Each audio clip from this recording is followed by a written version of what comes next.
Peace and love out to the chosen once again. So for those of you who are on this spiritual path, must understand that the spiritual path is a path of crisis.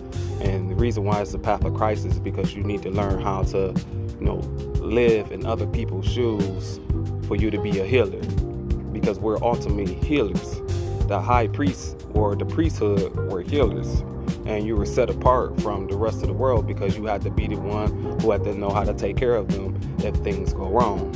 Well, since we've been dealing with so much trauma and calamities for the last 100, 200 some years, we have been in a dormant state in regards to where the healers are supposed to be and who they are.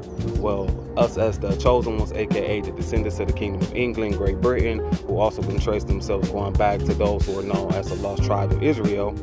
Take a look at the MS Rose Scroll 1066. Us Anglo-Saxons can trace ourselves back to the patriarchal fathers of the Bible, aka Noah, Adam, etc. So we are those descendants who are supposed to be healed to be able to heal the rest of the world. And the fact that we are in the position that we're in right now is because we're living a circular life. We have been negating or neglecting our obligation as being healers. Well, you're going to now start being put into positions that's going to be very uncomfortable for you to live, because your role here on this earthly plane is not what you think it is, but what contract you signed on the spiritual plane and for role you decide to incarnate in based off of your bloodline. So once again, many of you who are the chosen ones, it's time for you to start getting active in your healing position, and for you to be a healer, you have to come away. And for you to be healed, you have to come away. Sick people must be quarantined, and the process of you transitioning to your understanding of who you are as a healer, you're technically mentally sick.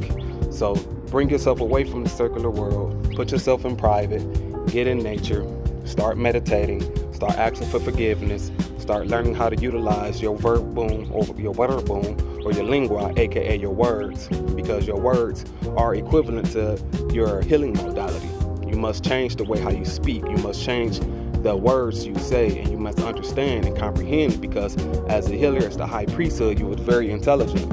So you must be bright once again. This was the equivalent of what they call white man, white woman, because you were known as the bright ones, the righteous ones, the healers, the high priesthood of Anu. And this wasn't just something speaking in regard to your complexion, your skin, but it was based off of your acts, your deeds, and the lineage that you incarnated in for what you were supposed to be doing. So, try to keep this stuff simple, but many of you have been complicating something that's so basic. You are a healer. And the reason why we utilize the ensign in the